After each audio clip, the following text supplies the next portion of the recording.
ang Ibon Foundation. Naniniwala po na panakipbutas lamang ang pag-upo nitong si House Speaker Faustino D. III upang hindi raw humadiin sila dating Speaker Romualdez at Pangulong Ferdinand Marcos Jr. sa isyu po ng mga flood control project.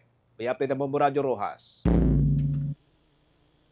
Naniniwala ang independent non-government organization na Ibon Foundation na nagiging panakipbutas lamang ang paghirang kay House Speaker Faustino D. III bilang kapalit ni dating Speaker Martin Romualdez sa gitna ng kontrobersiya sa umano'y irregularidad sa mga proyektong pang-flood control ng pamahalaan. Sa panayam ng Bombo Radio Rojas, sinabi ni Sunny Africa, Executive Director ng Ibon Foundation, na tila paraan umano ang biglaang pagpapalit ng liderato sa Kamara upang mailihis ang issue at maprotektahan ang pangalan ni Romualdez at Pangulong Ferdinand Marcos Jr. Ayon kay Africa, bagamat walang mali sa pagpapalit ng liderato kung ito'y bahagi ng regular na proseso sa Kongreso, kapansin-pansin aniya ang tiyempo nito kasabay ng mga pagdinig at investigasyon hinggil sa multibilyong pisong flood control projects na umano'y pinaburan ang ilang piling kontraktor at opisyal ng Department of Public Works and Highways. Dagdag pa ni Africa, mas mahalagang ituon ang pamahalaan ng atensyon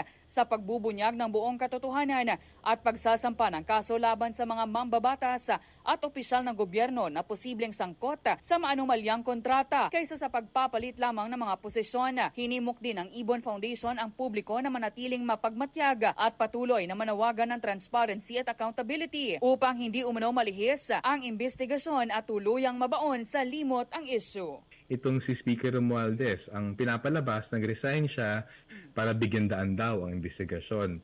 Alam natin hindi yung totoo. Piniresign si Speaker Romualdez ng kanyang pinsan kasi delikado na. Kasi kung lumabas yung mga problema, hindi lamang ng kanyang operator na si Congressman Zaldico na nawawala pa, ang susunod dyan si Speaker Romualdez. So, tinanggal si Speaker Romualdez hindi dahil gusto bigyan tayo ng investigasyon, kundi para hindi siya maimbestigahan. Mula dito sa Bombo Radio Rojas, para sa Bombo Network News, ako si Bombo Lindsay Ermitanio Bade. This is Bombo Radio Philippines, the #1 and most trusted source of news and information. Basta Radio, Bombo!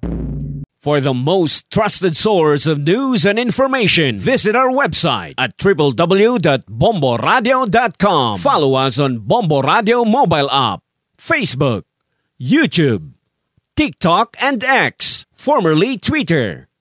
Like, share, and stay connected. Anytime, anywhere.